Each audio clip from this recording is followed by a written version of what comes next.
Assalamualaikum warahmatullahi wabarakatuh. Alhamdulillahi rabbil alamin. Wassalatu wassalamu ala ashrafil mursalin. Nabiyyina wa maulana Muhammadin wa ala alihi wa sahbihi ajma'in. Wa ashhadu an la ilaha illallah wahdahu la syarikalah.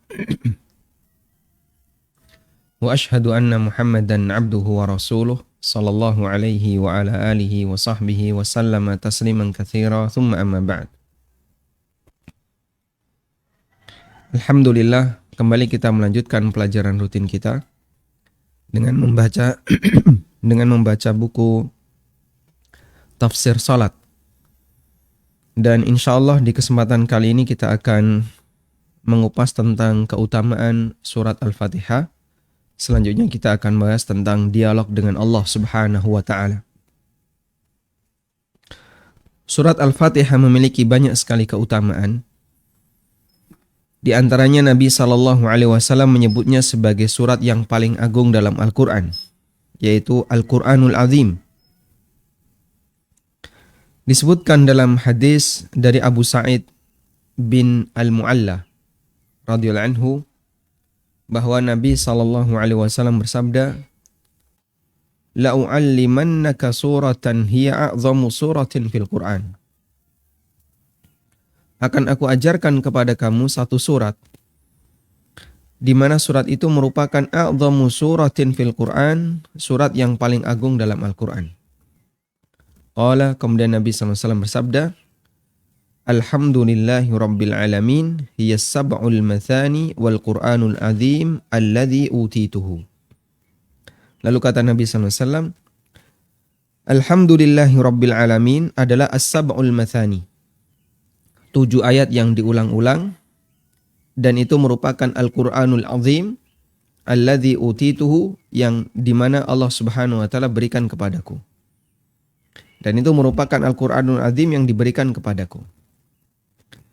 Dan 2 kalimat ini, sab'an minal mathani wal Qur'anul azim, ada di surat Al-Hijr ayat 87. Walaqad atainaka sab'an minal mathani wal Qur'anul azim. Sungguh aku telah memberikan kepadamu sab'an minal mathani, 7 ayat yang diulang-ulang. Wal Qur'anul azim, dan Al-Qur'an yang agung, maksudnya adalah surat Al-Fatihah. Sehingga surat Al-Fatihah disebut oleh Nabi SAW sebagai Al-Quranul Azim. Surat Al-Fatihah juga menjadi keistimewaan Nabi SAW yang tidak dimiliki oleh para nabi yang lain. Ibnu Abbas radhiyallahu anhuma bercerita, Jibril pernah duduk di dekat Nabi SAW. Lalu mereka mendengar ada suara dari atas. Jibril mengatakan, "Ini adalah pintu di langit. Hari ini terbuka dan belum pernah pintu ini terbuka selain hari ini." Lalu turun seorang malaikat. Jibril mengatakan, "Ini adalah seorang malaikat. Beliau turun ke bumi. Dia belum pernah turun kecuali hari ini." Kemudian malaikat itu memberikan salam dan mengatakan, "Abshir binuraini utitahuma lam yu'tahuma nabiyyun qablaka. Fatihatul kitabi wa khawatimu suratil Baqarah." Kabar gembira dengan 2 cahaya yang diberikan kepadamu, yang tidak pernah diberikan kepada seorang nabi pun sebelumnya. Yang tidak pernah diberikan kepada seorang nabi pun sebelummu. Yang pertama adalah surat Al-Fatihah, dan yang kedua adalah bagian akhir dari surat Al-Baqarah. Beberapa ayat terakhir di surat Al-Baqarah. Lan taqra'aha biharfin minhuma illa u'titahu. Tidaklah engkau membaca satu huruf pun darinya kecuali kamu akan dikabulkan permohonanmu. Di akhir surat Al-Baqarah, di situ ada beberapa doa. Rabbana la tu'akhidna in nasina aw akhtana. Rabbana wa la tahmil alaina isran kama hamaltahu 'alal ladzina min qablina, sampai akhir dari surat Al-Baqarah. Di surat Al-Fatihah ada doa. Ihdinas siratal mustaqim, siratal ladzina an'amta alaihim, sampai akhir surat Al-Fatihah. Dan Allah Subhanahu wa taala memberikan jaminan sebagaimana yang disebutkan dalam hadis ini, lan taqra'a biharfin minhuma illa u'titahu. Orang yang membaca doa-doa yang ada dalam surat Al-Fatihah maupun di akhir surat Al-Baqarah pasti akan dikabulkan oleh Allah Subhanahu wa taala. Sehingga ini bercerita tentang sisi keutamaan surat Al-Fatihah, yaitu merupakan salah satu keistimewaan yang diberikan kepada Nabi Muhammad SAW dan tidak diberikan kepada nabi-nabi sebelumnya. Sehingga nabi-nabi sebelumnya, Nabi Musa alaihissalam, Nabi Isa, demikian pula Daud, yang mereka memiliki Alkitab, mereka memiliki kitab sebelum Al-Quran.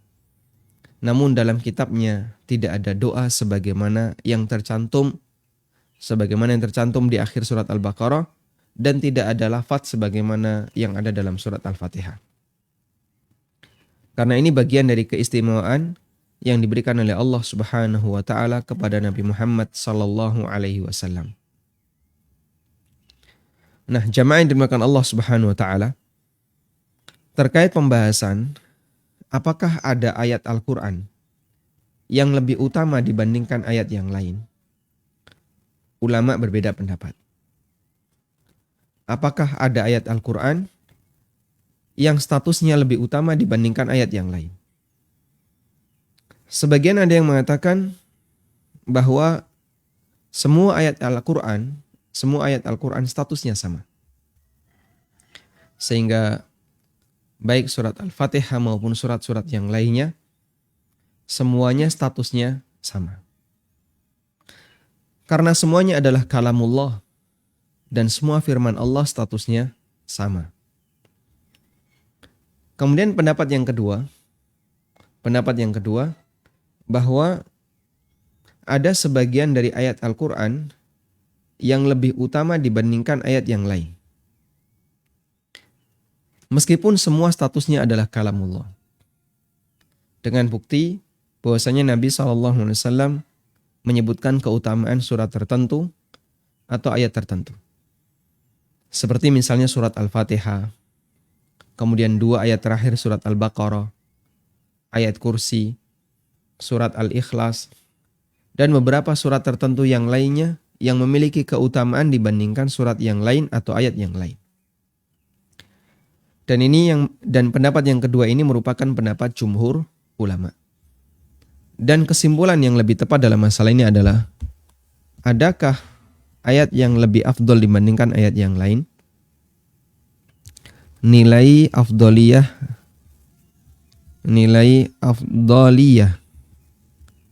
ayat Al-Quran.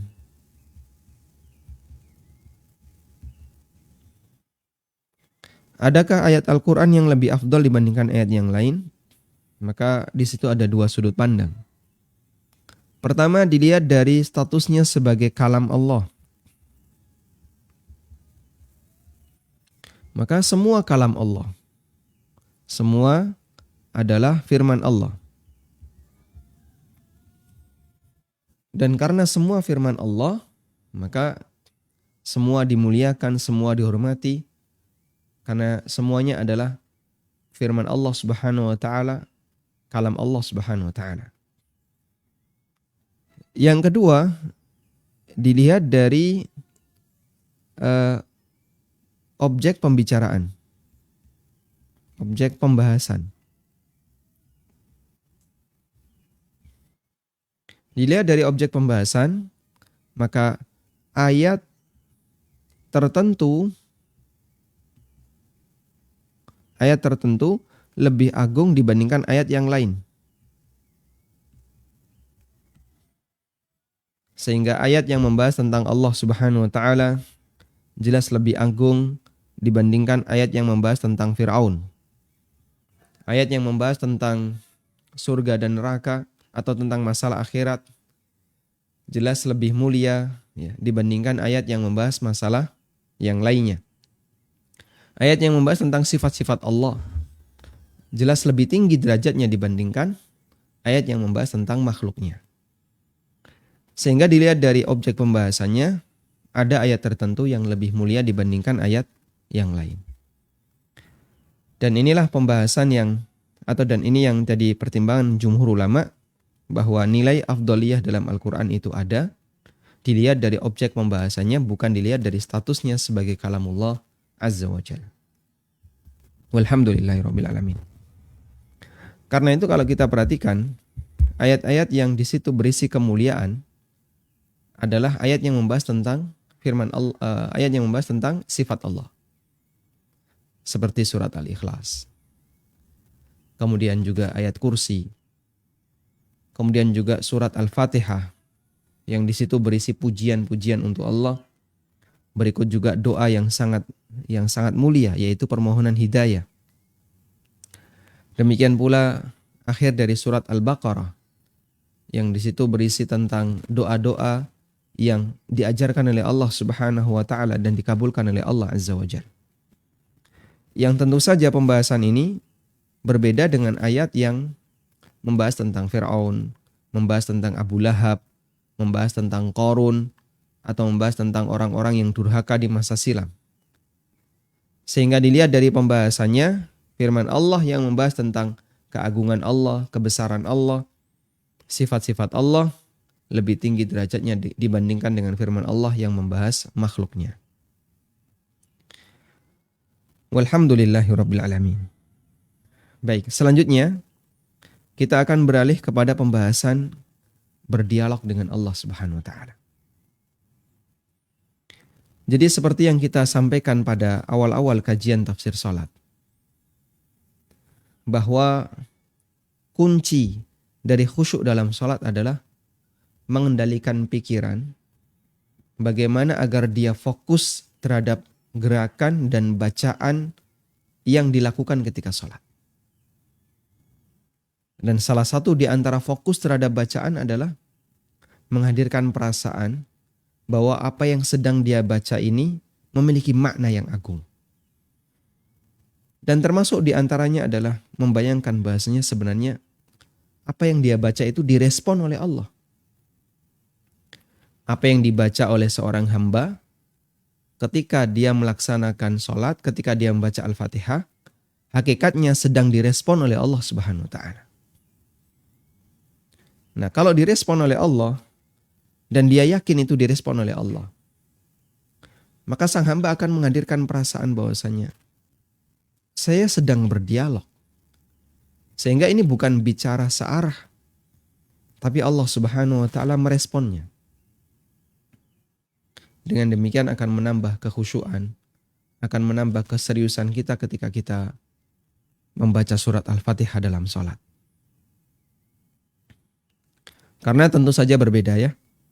Anda bicara sendiri dan tidak ada yang merespon, dengan Anda berdialog, tentu hasilnya akan berbeda.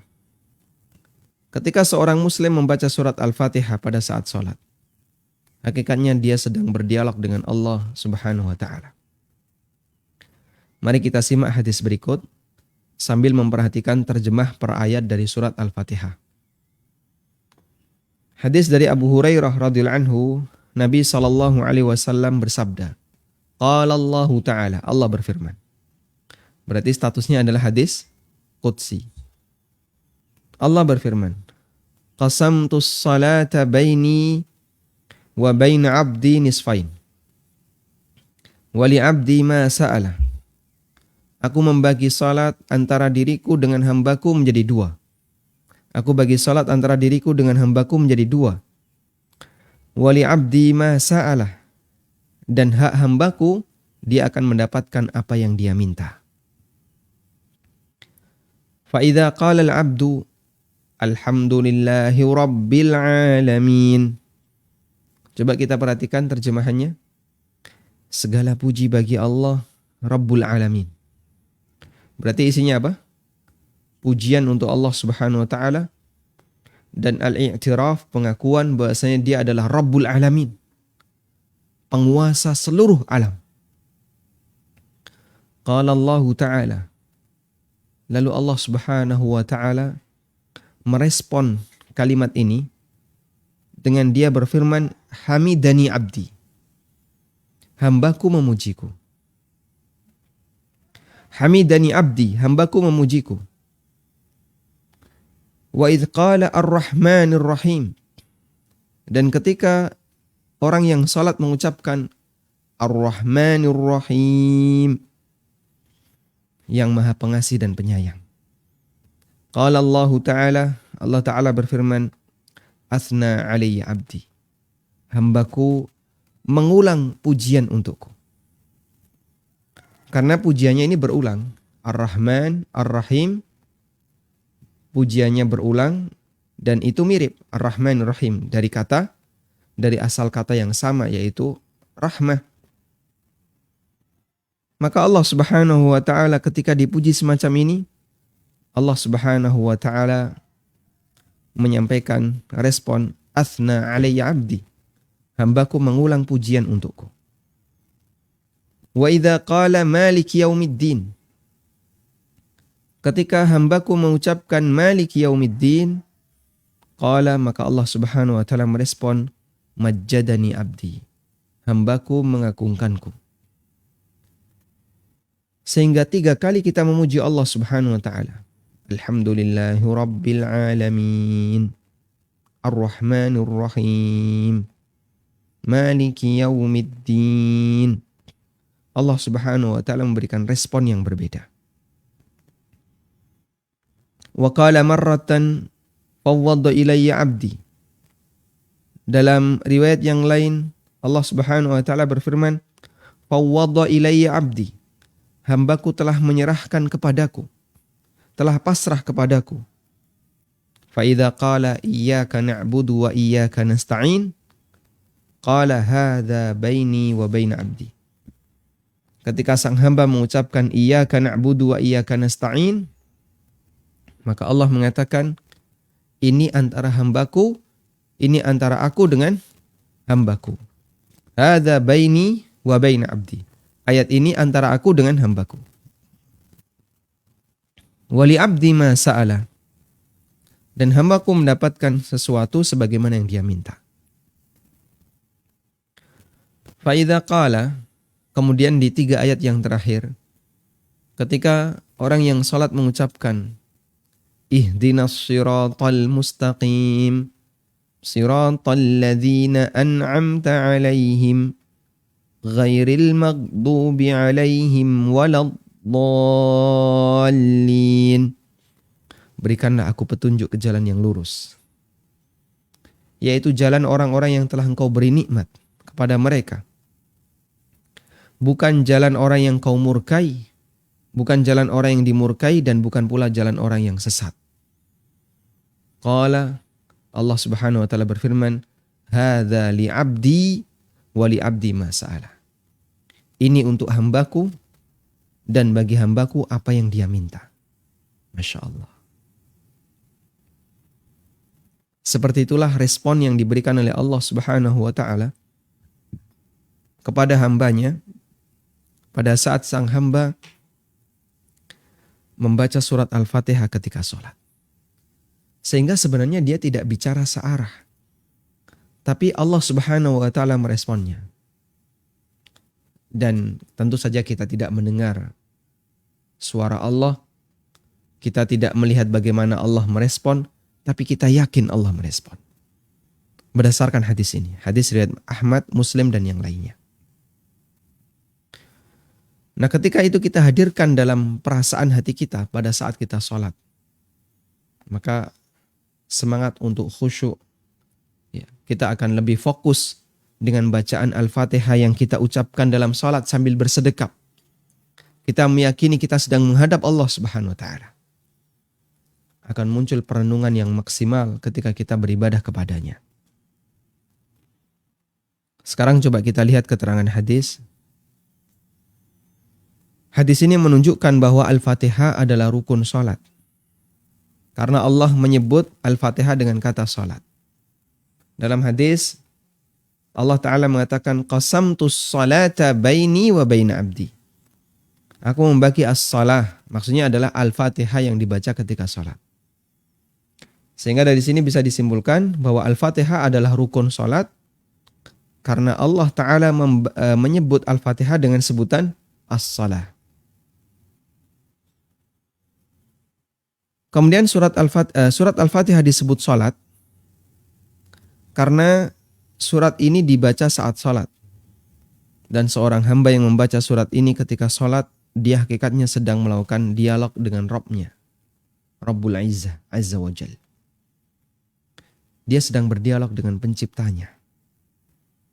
Di situ dia memohon hidayah kepada Allah. Setelah sebelumnya dia banyak memuji Allah Subhanahu wa taala.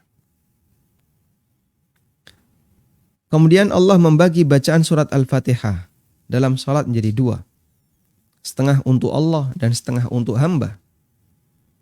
Setengah untuk Allah di bagian awal bentuknya adalah pujian untuk Allah. Mulai dari ayat Alhamdulillahi Rabbil Alamin sampai Maliki Yaumiddin. Sementara setengah untuk hamba adalah doa yang isinya permohonan hidayah agar kita dijadikan seperti orang yang telah mendapatkan nikmat, yaitu para nabi, kemudian para siddiqun, dan para syuhada. Tafsir dari alladzina an'amta alaihim, orang-orang yang telah Engkau beri nikmat, itu sejalan dengan firman Allah Subhanahu wa taala di surat An-Nisa ayat 69.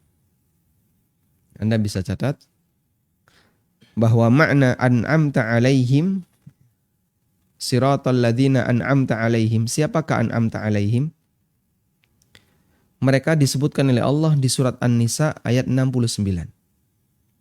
Wa may yuti'illaha war rasula faulaika ma'al ladzina an'ama Allahu alaihim minan nabiyyin was-siddiqin wasyuhada was-salihin wa hasuna ulaika rafiqa. Orang-orang yang mentaati Allah dan Rasulnya, maka mereka akan dikumpulkan bersama ma'alladzina an'amallahu alaihim. Akan dikumpulkan bersama orang-orang yang dikasih nikmat oleh Allah, yaitu para nabi, para syuhada, para siddiqun, para syuhada, dan orang-orang saleh. Sehingga makna orang yang dikasih nikmat oleh Allah adalah orang-orang yang sukses dalam menjalankan agamanya. Kemudian dalam hadis di atas ada satu ayat yang dibagi dua, yaitu ayat iyyaka na'budu wa iyyaka nasta'in. Setengah untuk hamba dan setengah untuk Allah. Kenapa dibagi dua? Karena kalimat iyyaka na'budu, hanya kepadamu aku beribadah. Ini bentuk kalimat peribadatan kepada Allah Subhanahu wa taala, dan itu hanya untuk Allah. Sementara kalimat iyyaka nasta'in ini untuk hamba, karena isinya permohonan pertolongan dari Allah Subhanahu wa taala. Baik.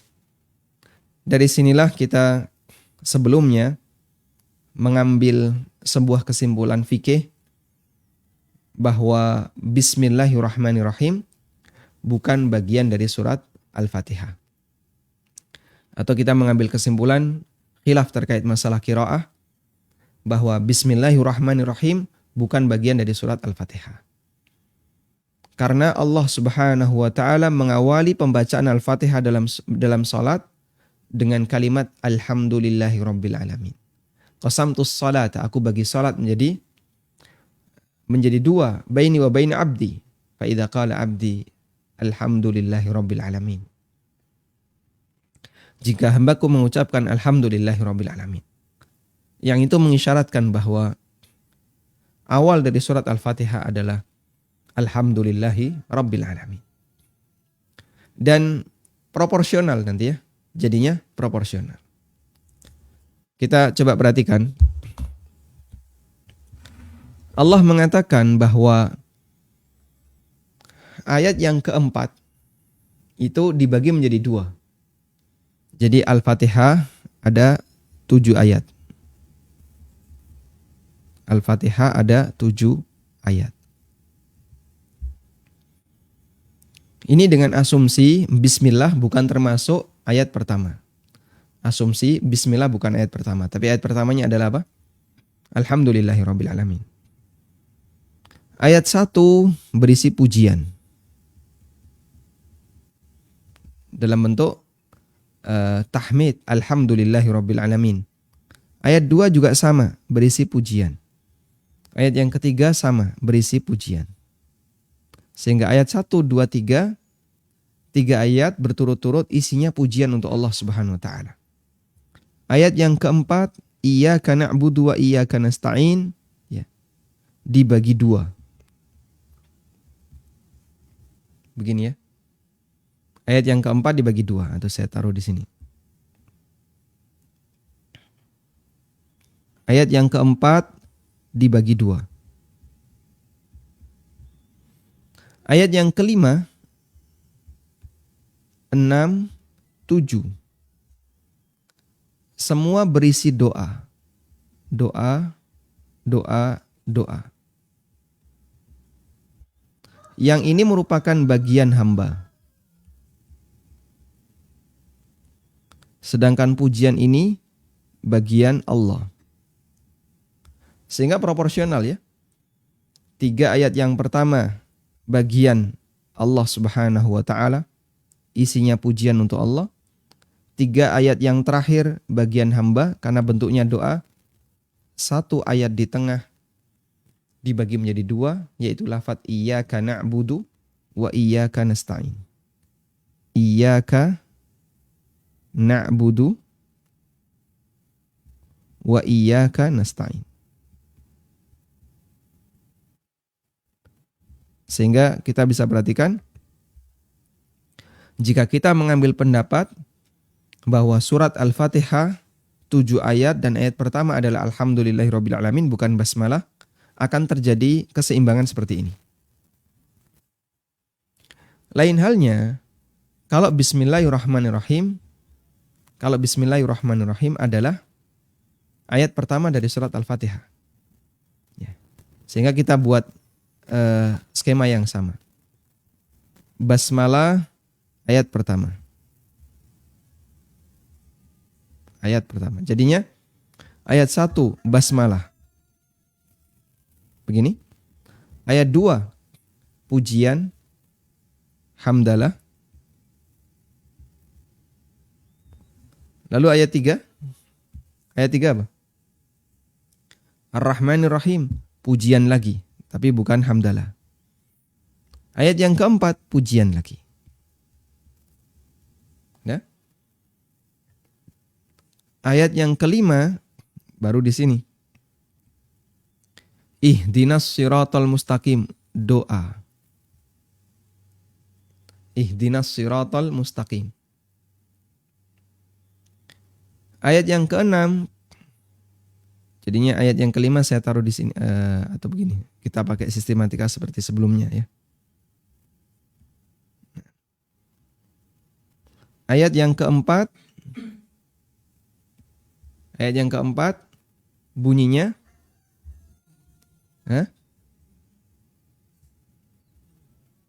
Bismillahirrahmanirrahim, alhamdulillahirabbil alamin. Ayat yang keempat, maliki yaumiddin.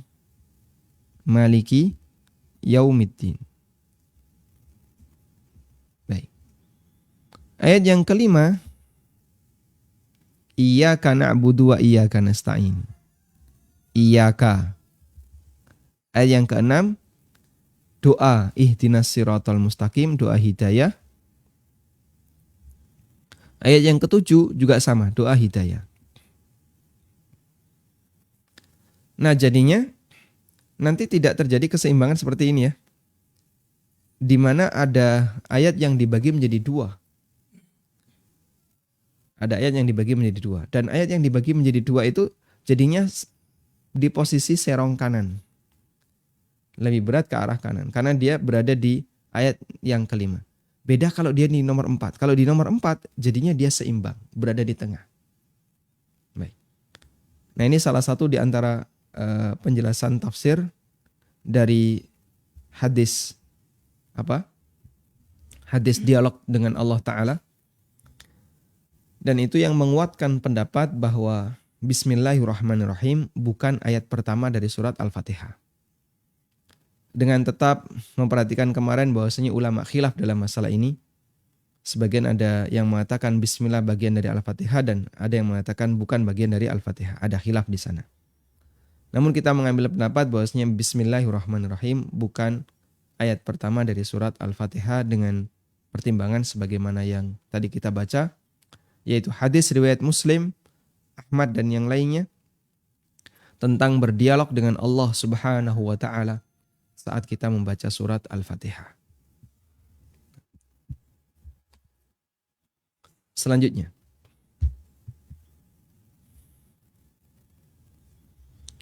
seperti itulah dialog antara hamba dengan Allah saat dia membaca surat Al-Fatihah. Semoga dengan memahami ini semakin meningkatkan rasa khusyuk kita ketika kita menjalani ibadah salat. Mengenai pertanyaan bagaimana itu bisa terjadi, bukankah yang membaca surat Al-Fatihah itu jutaan manusia? Ribuan ini saya tambahkan ya, jutaan manusia. Dalam waktu yang sama. Berapa sih jumlah muslim di dunia? Berapa? Miliaran ya, miliaran. Menurut sensus internasional ada yang mengatakan penduduk bumi saat ini 5M. Nggak tahu itu sudah dikurangi COVID jadi berapa. Kemudian dari 5M itu yang muslim 1M. Katanya ya, wallahu alam. Dan kita bisa pastikan dalam waktu yang sama orang yang membaca surat Al-Fatihah itu jumlahnya sangat banyak. Ribuan bahkan jutaan. Lalu bagaimana cara Allah Subhanahu wa taala berdialog dengan para hambanya? Padahal waktu itu muter, setiap saat selalu ada apa? Setiap saat selalu ada orang yang membaca Al-Fatihah dalam sholat. Subuh tadi kita subuh di Jogja. Selesai subuh di Jogja, subuh di daerah Purwokerto. Baru mulai, geser waktunya. Purwokerto baru mulai, nanti ke barat dikit Cirebon dan seterusnya. Begitu sana selesai, ke barat lagi Bekasi dan seterusnya. Selesai nanti yang Indonesia bagian barat. Sampai akhirnya yang terakhir adalah di Aceh untuk yang Indonesia. Dan itu di waktu yang berbeda-beda. Terus seperti itu. Apa berarti Allah Subhanahu wa taala selalu merespon dialog ini berkali-kali? Atau bagaimana? Baik. Kita tidak bisa mengkiaskan kondisi hamba. Kita tidak bisa menganalogikan kondisi hamba dengan kondisi Rabb kita. Karena Allah Subhanahu wa taala zat yang maha mulia, zat yang maha agung, maha sempurna sifat-sifatnya. Dan dia berfirman dengan firman yang benar, kita wajib meyakininya. Dan meskipun kita tidak tahu bagaimana hakikatnya, kita tetap mengimaninya. Tanpa harus membayangkan seperti apa hakikat yang terjadi. Karena kalau demikian, akan ada banyak hal di mana manusia tidak mampu untuk menjangkaunya. Dan ketika manusia tidak mampu untuk menjangkaunya, maka dia tidak boleh untuk memaksakan diri menjangkaunya. Wa ma ana minal mutakallifin. Nabi SAW mengajarkan, aku bukan orang yang membebani diri untuk melakukan sesuatu di luar kemampuanku. Sehingga kalau logika manusia, seperti pertanyaan di atas ya, pertanyaan ini bukan urusan kita. Innallaha ala kulli syai'in qadir. Allah Maha Kuasa untuk melakukan segala sesuatu sesuai yang Dia kehendaki. Dan tidak semua perbuatan Allah bisa dinalar oleh logika manusia. Kewajiban kita adalah meyakini bahwa itu terjadi secara hakiki. Sementara bagaimana prosesnya, wallahu a'lam, kita kembalikan kepada ilmu Allah Subhanahu wa taala. Nah, kalau kita paham tentang prinsip seperti ini, mudah untuk memahami tauhid asma wa sifat. Allah turun ke langit dunia pada saat sepertiga malam yang terakhir. Pak, malam yang terakhir itu kan geser terus. Malam terakhir Jogja, nanti malam terakhir Purworejo, kemudian ke barat lagi Purwokerto, ke barat lagi ada, mana baratnya Purwokerto? Cilacap, nanti ke barat lagi ada Cirebon, terus seperti itu. Dan geser terus sepertiga malam terakhir itu. Lalu bagaimana? Berarti Allah Subhanahu wa ta'ala muter terus. Subhanallah. Maha suci Allah dari apa yang diucapkan oleh manusia ini. Tidakkah dia sadar bahasanya Allah Subhanahu wa ta'ala adalah Rabb-Nya? Wa innahu ala kulli syai'in qadir. Dan dia maha kuasa atas segala sesuatu. Sehingga ketika Nabi SAW menyampaikan sebuah informasi, sebuah berita Allah turun, maka kita yakini seperti itu yang diberitakan Nabi SAW. Dan kita tidak mentakwilnya dengan yang lain. Maka sebagaimana kita tidak bisa melogika bagian itu, kita juga tidak bisa melogika yang lain.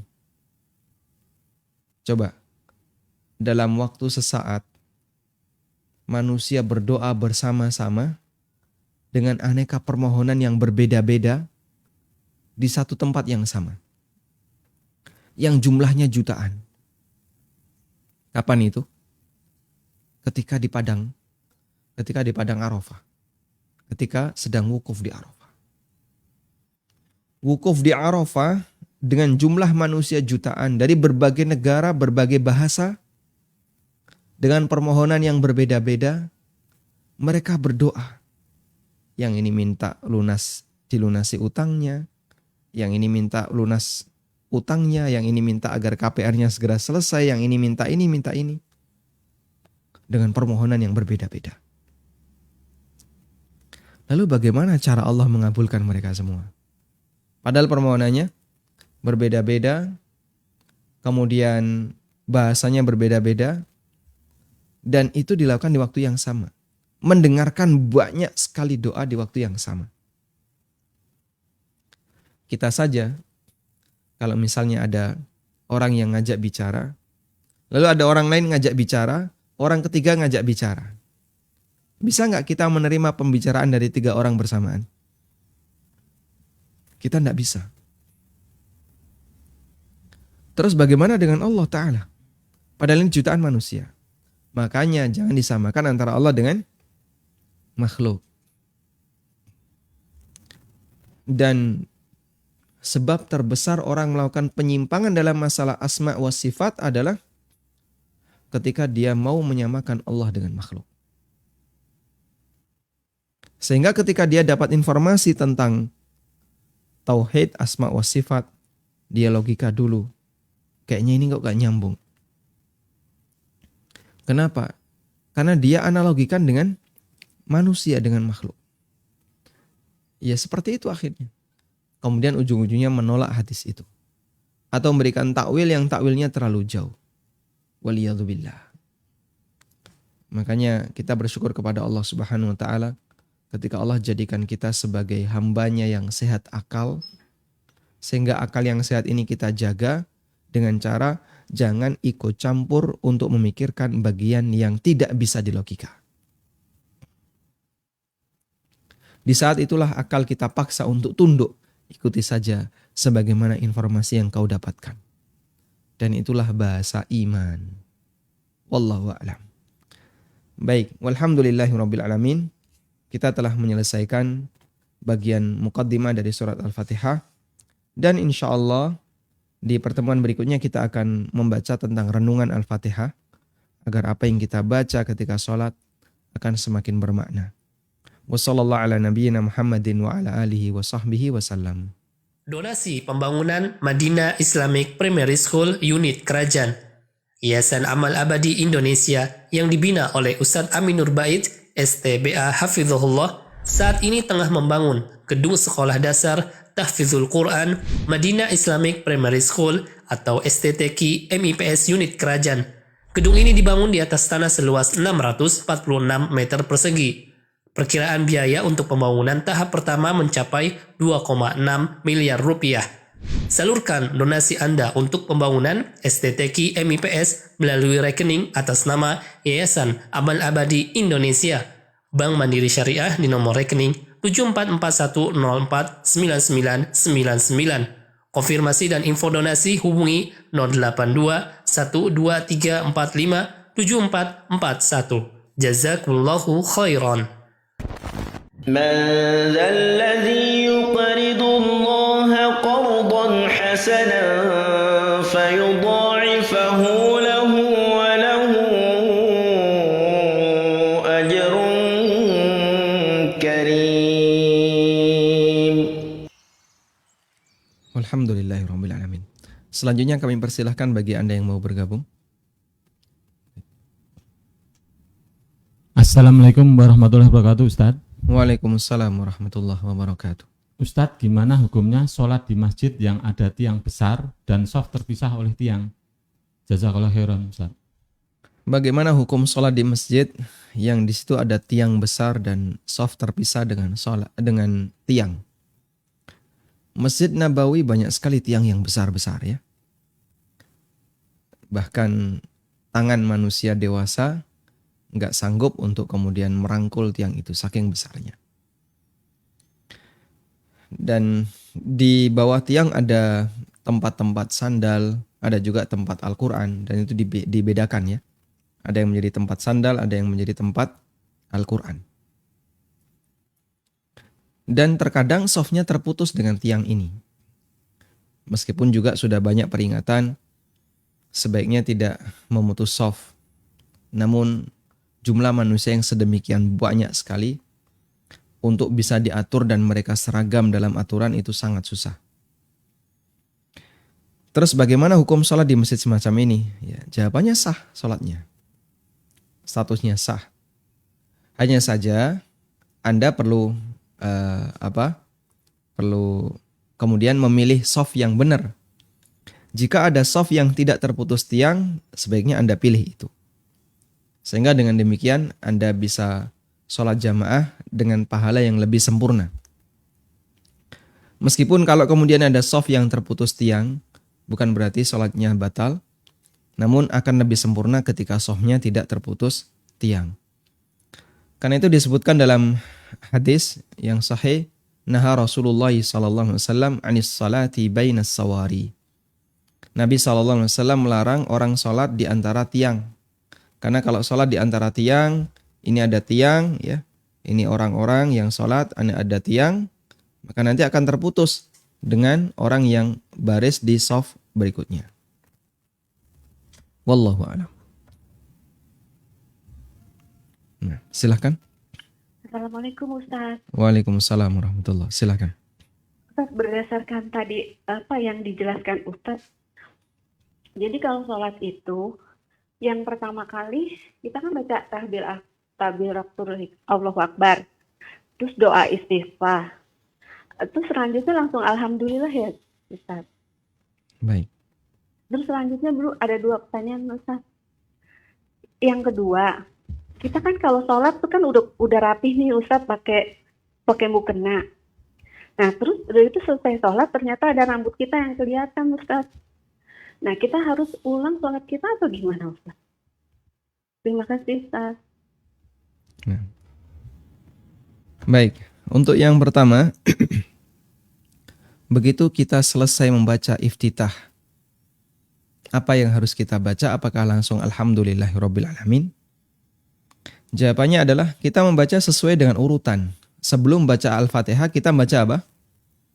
Baca ta'awud. A'udzu billahi minasyaitonir rajim. Dengan beberapa redaksi yang sudah pernah kita sampaikan, bisa a'udzu billahi minasyaitonir rajim atau a'udzu billahis samii'il alimi minasyaitonir rajim atau a'udzu billahi minasyaitonir rajim min hamzihi wa nafthihi wa nafthihi. Karena Nabi SAW membaca ta'awud sebelum beliau membaca Al-Fatihah. Lalu membaca Bismillahirrahmanirrahim dengan pelan untuk sholat jahriyah. Kalau makmum semuanya pelan. Kenapa membaca basmalah? Karena kita mengawali membaca surat dari awal. Kita membaca surat dari awal. Al-Fatihah kita baca dari ayat pertama. Alhamdulillahirabbil alamin. Dan para sahabat ijma, ketika kita membaca surat dari awal, maka kita dahului dengan membaca bismillah, ya, kecuali surat At-Taubah. Sehingga kita membaca bismillahirrahmanirrahim, lalu membaca Al-Fatihah, alhamdulillahirabbil alamin, dan seterusnya. Selanjutnya, terkait terbuka aurat dalam sholat. Terbuka aurat dalam sholat, jika pelakunya tidak tahu dan baru tahu setelah usai sholat, maka sholatnya sah. Jika baru tahu setelah selesai sholat, maka sholatnya sah. Tapi kalau tahu di tengah sholat, maka dia harus segera membenahi dan tidak boleh dibiarkan. Sehingga saat ibu misalnya setelah pakai mukna, kemudian bergerak ruku, bergerak sujud, kadang mukna itu kan sedikit ketarik. Lalu kelihatan, kayaknya ada rambut saya yang terbuka. Ya, maka segera dirapikan dalam posisi Anda sholat. Makanya diupayakan ketika menggunakan mukna, biasanya kan bagian muka itu ada apa? Ada karetnya ya. Ada karet. Dan mohon diperhatikan, dagu ya. Dagu mana dagu? Ini ya, yang kalau laki-laki ada jenggotnya, itu bagian dari aurat bagi wanita. Karena yang bukan aurat itu muka. Dan muka itu bagian depan. Sedangkan bawah rahang ini aurat. Makanya kalau pakai mukna terus sampai di sini. Nah, karetnya sampai di sini. Dagunya terbuka. Nah ini keliru. Sehingga Anda bisa perhatikan desain mukna masa silam. Ya mungkin kurang milenial muknanya. Itu kan ada tambahan kain di depan ya. Dan itu juga desain mukna yang dipakai oleh para jamaah haji dan umroh. Karena bagian dagu itu termasuk aurat. Makanya dilebihkan saja ya, sehingga muknanya menutupi bagian dagu. Agar tidak ada aurat yang terbuka. Dan sekali lagi ketika ada aurat terbuka di tengah sholat, segera diupayakan untuk ditutupi. Jangan dibiarkan terbuka karena itu satu pelanggaran. Wallahu a'lam. Baik. Silahkan. Halo, Assalamualaikum. Waalaikumsalam warahmatullahi. Sebelumnya mohon maaf Bapak, volume televisinya bisa dikecilkan atau di mute. Sudah, Ustaz. Silahkan. Mana Taufik, Ustaz, dari Bekasi, Ustaz. Silahkan Pak Taufik. Apa hukumnya, Ustaz, sholat di masjid yang di halamannya, di kelilingannya, di halamannya itu banyak kuburan, Ustaz. Di keliling kuburan, Ustaz. Baik. Syukran, Ustaz. Jazakallahu khair. Waalaikumsalam warahmatullahi wabarakatuh. Apa hukumnya sholat di dalam masjid yang di halamannya dikelilingi dengan kuburan? Pertama, kalau dari sisi memilih ya, sehingga kita sebelum sholat ada banyak pilihan masjid. Ini masjid bersih dari kuburan. Ini masjid ada kuburannya.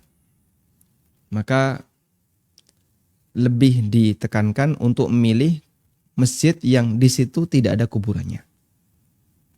Baik. Yang kedua, jika ada kuburan yang berada di sekitar masjid, ya, apakah kemudian sholat di situ diperbolehkan? Ulama beda pendapat. Sebagian ada yang membolehkan dan sebagian ada yang melarang. Dengan catatan kuburannya tidak ada di dalam masjid. Tapi kalau kuburannya ada di dalam masjid, banyak ulama yang mengatakan sholatnya tidak boleh sholat di situ. Karena ada larangan dari Nabi SAW, ala inni anhakum an dzalika, aku melarang kalian untuk melakukan itu, yaitu membangun masjid di atas kuburan. Nah, bentuk membangun masjid di atas kuburan adalah ada kuburan, lalu dibangun masjid. Kemudian kuburan itu ditaruh di tengah masjid atau di dalam masjid.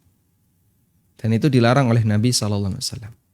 Artinya itu dilarang untuk dijadikan sebagai tempat sholat. Kemudian yang ketiga terkait masalah apakah batal sholat di masjid yang di sekitarnya ada kuburan? Jawabannya tidak batal. Jawabannya tidak sampai batal. Karena di Masjid Nabawi, di dekat Masjid Nabawi ada makam Nabi SAW, Abu Bakar dan Umar. Saya tidak mengatakan di dalam, di dekat Masjid Nabawi. Di situ ada makam Nabi SAW, Abu Bakar dan Umar. Baik. Kesimpulannya, wallahu alam, kalau Anda bisa memilih masjid yang di situ nggak ada kuburannya, itu yang ditekankan. Yang kedua, jika tidak ada pilihan yang lain selain sholat di masjid yang sekelilingnya ada kuburan, kuburannya tidak di dalam, insya Allah dalam posisi ini sholat Anda tetap sah, tidak sampai batal. Tapi kalau ada kuburan di dalam masjid, Anda harus pindah. Tidak boleh sholat di situ. Wallahu alam, itu kesimpulan yang saya pahami. Baik, lalu bagaimana dengan makam Rasulullah SAW? Bukankah itu di dalam masjid? Yang benar itu di luar masjid. Makam Nabi SAW itu di luar masjid. Jadi posisi bangunan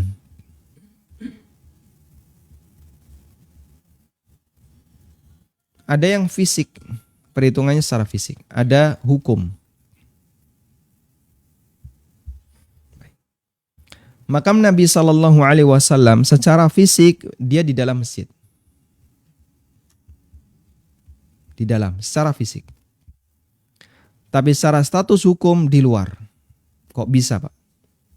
Ini kan tidak konsisten. Enggak, ini alasan yang konsisten. Kok bisa? Kita bisa lihat toilet di Indonesia.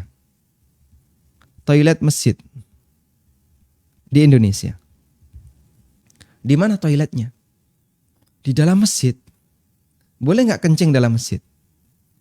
Sehingga kalau ada orang yang masuk toilet, kemudian dia buang air di situ, toilet di masjid, kemudian dia buang air di situ, apakah orang ini termasuk di antara Badui ya, yang dulu pernah kencing di Masjid Nabawi? Sehingga siapa yang kencing di situ seperti Badui yang nggak tahu adab. Tentu dia nggak mau disebut Badui. Wah, kamu ini kayak Badui. Kenapa? Kencing dalam masjid. Nah, ini toiletnya dalam masjid. Gimana lagi? Dan masjid seperti ini, Masya Allah di Indonesia, jarang sekali kita jumpai masjid tanpa toilet atau toiletnya jauh di luar. Rata-rata toilet masjid di mana? Nyambung dengan masjid.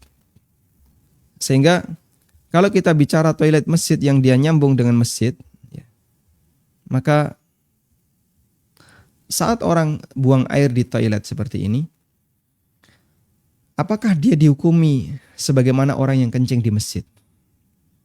Dan itu perbuatan dosa, kencing di masjid. Jawabannya, karena dia status hukumnya, toilet itu status hukumnya di luar masjid. Meskipun fisiknya di dalam masjid. Alasan inilah yang dipakai oleh para ulama untuk menyimpulkan posisi makam Rasulullah SAW. Karena pada awalnya fisik makam Nabi SAW itu berada di rumah Aisyah radhiyallahu anha. Di sini rumah Aisyah. Kenapa kok berada di rumah Aisyah? Ini saya balik ya. Biasanya atas itu utara, ini atas selatan. Ya. Atas arah selatan. Kenapa Nabi SAW dimakamkan di rumah Aisyah? Karena beliau meninggal di rumah Aisyah radhiyallahu anha. Dan Nabi SAW mengatakan, Inna ma'syiral anbiya dufinu haitsu matu. Sesungguhnya para nabi, mereka dimakamkan di tempat di mana mereka meninggal. Sehingga ketika mereka meninggal di posisi X, maka beliau dimakamkan di posisi itu. Itulah pilihan Allah Subhanahu wa taala untuk dijadikan sebagai makam nabinya sallallahu alaihi wasallam. Nah, selanjutnya ketika itu dijadikan sebagai makam nabinya sallallahu alaihi wasallam, kenapa Allah pilih rumah Aisyah? Ya. Kenapa di dalam rumah, tidak di luar begitu? Aisyah pernah menyampaikan alasan itu. Bahwa Nabi sallallahu alaihi wasallam pernah melarang untuk menjadikan kuburan Nabi sebagai id, sebagai tempat untuk perayaan. di mana orang berkumpul, kemudian mereka bawa makanan, lalu ada ritual doa-doa, ada perayaan di situ. Rasulullah SAW melarang hal itu. Lalu apa kata Aisyah radhiyallahu anha? Laula dzalika ubriza qabruhu. Andaikan bukan karena alasan ini, makam Nabi SAW akan ditaruh di luar rumah. Tapi karena alasan ini, makam beliau ditaruh di dalam rumah. Tujuannya adalah agar tidak sembarang orang bisa menjadikan makam beliau sebagai tempat untuk ritual hari raya. Ada perayaan. Kalau di rumah Aisyah radhiyallahu anha, makam Nabi SAW akan terjaga. Sehingga kalau ada orang yang misalnya mau nyekar, mau sajen, mau apa lagi, ini rumah Aisyah, berani masuk, dilarang sama pemiliknya. Akhirnya makam beliau lebih terjaga. Makam beliau lebih terjaga. Dan di masa Khulafaur Rasyidin makam itu dijaga. Sehingga kalau ada orang yang mau macam-macam dengan makam Nabi SAW, ya ini ada penjaganya. Di dalam ruangan. Tidak sembarang orang bisa. Tidak sembarang orang bisa masuk. Dan orang kalau mau bertindak yang menyimpang, dia bisa dilarang. Makanya itu dua alasan mengapa Nabi SAW dimakamkan di rumahnya Aisyah radhiyallahu anha. Wallahu a'lam. Nah. Baik, silakan. Assalamualaikum. Waalaikumsalam warahmatullahi. Izin tanya Ustadz tentang status barang. Jadi begini Ustadz, saya pesan barang itu di Tokopedia. Lalu minggu depannya saya dapat kiriman, saya buka ternyata tidak sesuai, terus ternyata yang ngirim Shopee. Nah kemudian ya udah saya biarin aja lah, maksudnya udah nggak apa-apa. Tiba-tiba seharian itu minggu lalu itu banyak barang dikirim ke saya dari Shopee dan asalnya dari Bandung. Dan saya tidak merasa mesan, tapi nama dan alamatnya semuanya lengkap sama seperti saya. Lalu saya tanya ke Tokopedia, ini benar nggak barangnya dari saya? Terus saya rinci pengirimnya namanya asalnya sama dari Bandung, tapi nama tokonya beda-beda, Ustadz. Terus saya tanya konfirmasi ke Tokopedia, barang yang dari Tokopedia apakah sudah dikirim?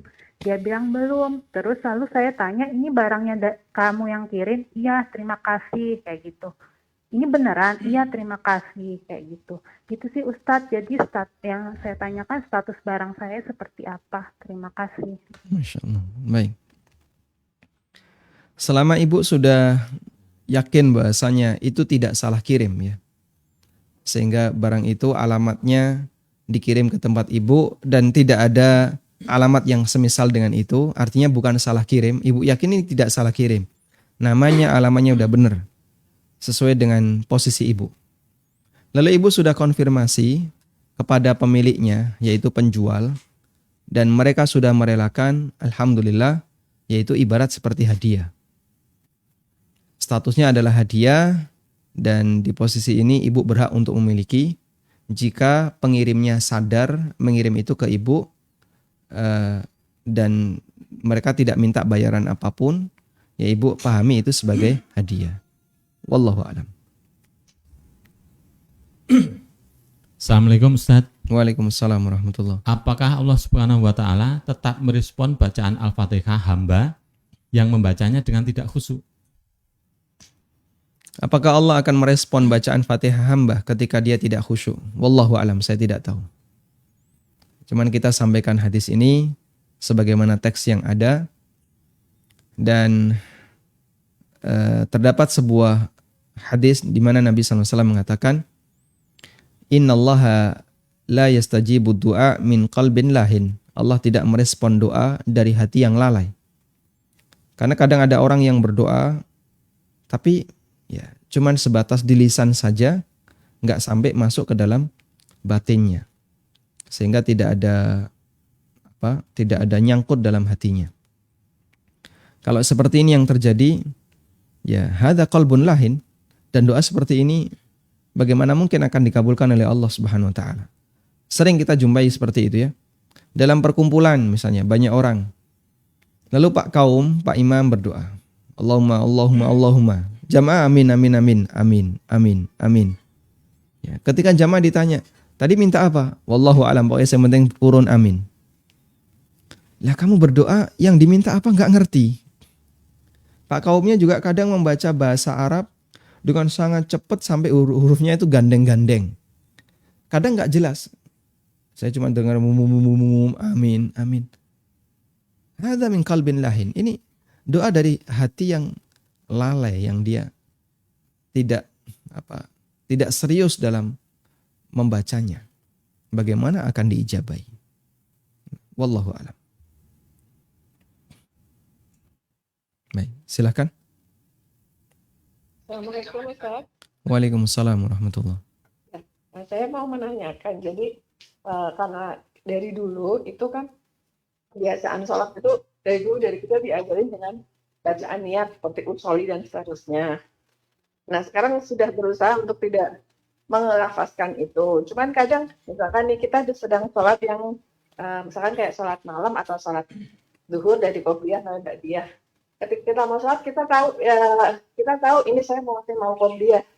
Tapi ternyata pas di tengah-tengah sholat saya sadar, oh tadi kan saya qobliyahnya sudah 4, berarti saya ini sholat zuhur. Itu bagaimana ya? Kalau misalkan di tengah-tengah sholat kita baru sadar ternyata tadi niat dalam hati kita di awal itu tidak sesuai dengan pelaksanaannya gitu Ustaz. Baik.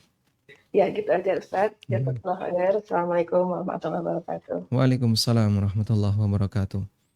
Kalau ibu punya niat sholat tertentu, lalu ternyata teringat bahwasanya ini keliru, lalu switch ke sholat yang lain, maka diperbolehkan asal sholat yang kedua ini dijadikan sebagai sholat mutlak. Beberapa kali sudah kita sampaikan, ini mungkin yang ketiga ya, tentang masalah perubahan niat, atau yang keempat ini, tentang perubahan niat. Jadi sholat ada dua, ada sholat mutlak dan ada sholat muayyan. Apa itu sholat mutlak? Sholat mutlak adalah sholat tanpa nama. Sehingga ada orang sholat di waktu yang tidak terlarang. Kalau waktu terlarang seperti setelah subuh atau setelah asar, ya, tidak boleh melakukan sholat sunnah mutlak. Sholat tanpa nama, dia bisa dilakukan di waktu kapanpun, dimanapun, selama tidak di waktu dan tempat yang terlarang. Dan statusnya sholat sunnah.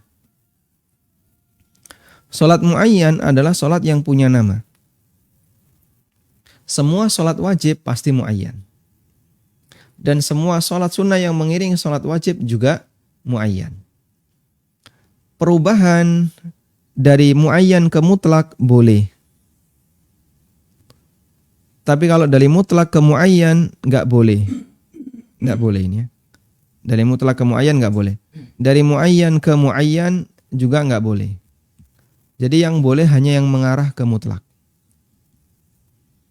Sehingga ketika Anda sholat dengan niat qobliyah duhur, lalu di tengah sholat ingat, tadi kan saya sudah 4 rakaat qobliyah duhur, kok ini sholat lagi mau qobliyah duhur? Akhirnya ya sudah saya switch jadi sholat duhur. Oh enggak bisa. Karena sholat duhur itu muayyan. Qobliyah duhur muayyan, sholat duhurnya muayyan. Jadi perpindahan dari muayyan ke muayyan enggak boleh. Lalu gimana? Anda bisa jadikan sebagai sholat mutlak. Nah selesai 2 rakaat salam, nanti ibu sholat duhur. Wallahu alam. Assalamualaikum Ustaz. Waalaikumsalam warahmatullahi. Izin bertanya, jika pada saat sholat ada nyamuk yang hinggap dan refleks kita pukul nyamuk tersebut, lalu mati dan berdarah, apakah sholat kita batal? Jazakallahu khairan. Wa jazakumullahu khairan. Ada 3 gerakan yang statusnya menjadi pembatal sholat ya. Ada 3 syarat di mana gerakan itu membatalkan sholat. Pertama, terlalu sering. Yang kedua, berturut-turut.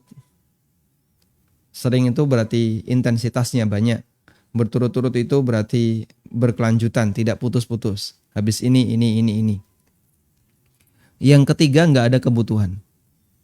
Ketika tiga ini terjadi, maka status gerakan itu bisa membatalkan sholat.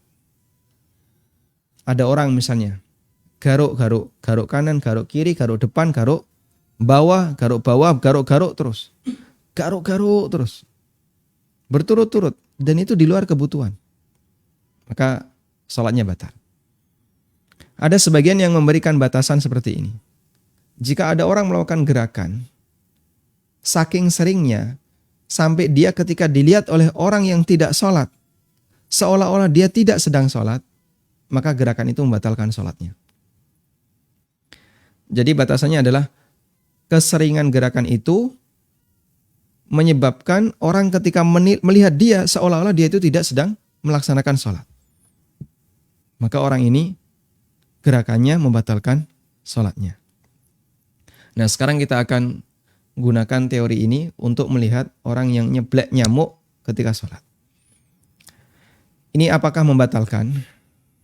Wallahu ta'ala alam, karena gerakan bunuh nyamuk itu cuma sekali pukul.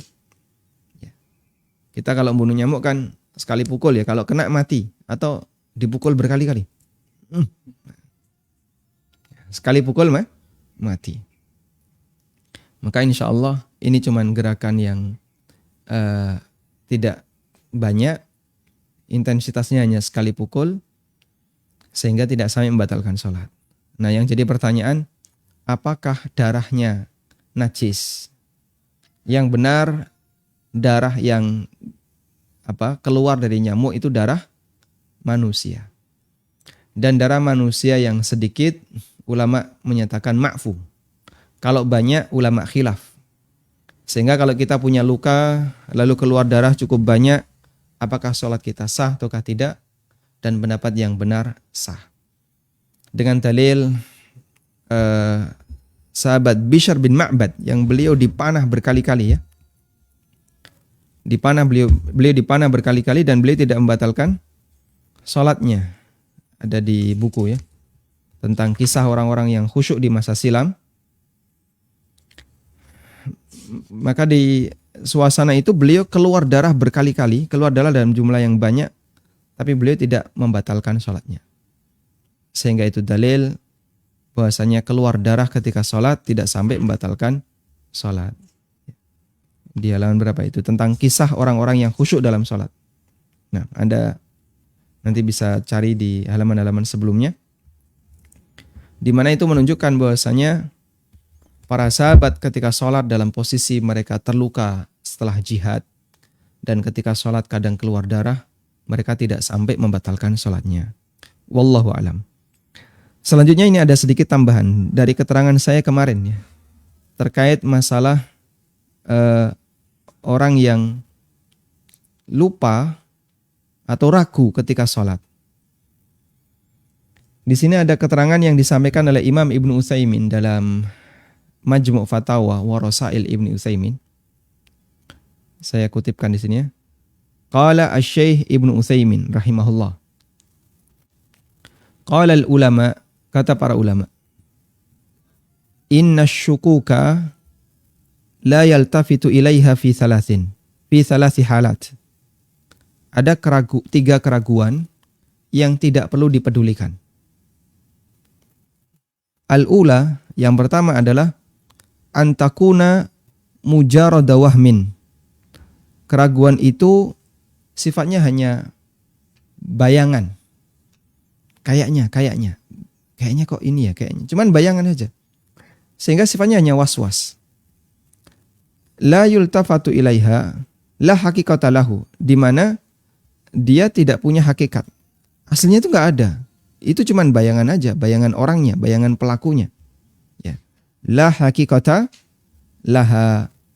Tidak ada hakikatnya, aslinya enggak ada. Fahadhihi mutrahatun wala yultafatu ilaiha itlaqan. Maka ini dibuang saja dan tidak perlu digubris. Enggak perlu dipedulikan. Atsaniyah, yang kedua, antuk sirah syukuk. Keraguan itu terlalu sering terjadi. sholat ini ragu. Nanti sholat mana lagi, ragu lagi. Terlalu sering terjadi. Wa yakunul insanu kullama tawadda'a syakka. Ada sebagian orang setiap kali wudu selalu ragu. Ragu lagi. Wa kullama shalla syakka. Setiap kali dia sholat, dia selalu ragu. Kata beliau semacam ini. Wa kullama fa'ala syai'an syakka. Setiap kali beliau melakukan sesuatu, ragu. Fahadha aidan, maka keraguan semacam ini yajibu tarhuhu wa adamu tibarihi. Wajib dibuang dan tidak perlu dipedulikan. Ats-tsalitsah, keraguan yang ketiga. Idza kana syakku ba'da intiha'il ibadah. Keraguan yang terjadi seusai ibadah. Fa innahu la yultafatu ilaihi. Maka keraguan seperti ini tidak perlu digubris. Malam yatayaqqanil amru, selama kondisinya tidak meyakinkan. Sehingga selama sifatnya hanya meragukan, enggak jelas, ya. Dan itu terjadi setelah ibadah dan Anda tidak punya indikator yang kuat. Kalau tadi itu salah, maka keraguan semacam ini tidak perlu dipedulikan. Wallahu ta'ala alam, demikian yang bisa kita sampaikan. Ada yang masuk?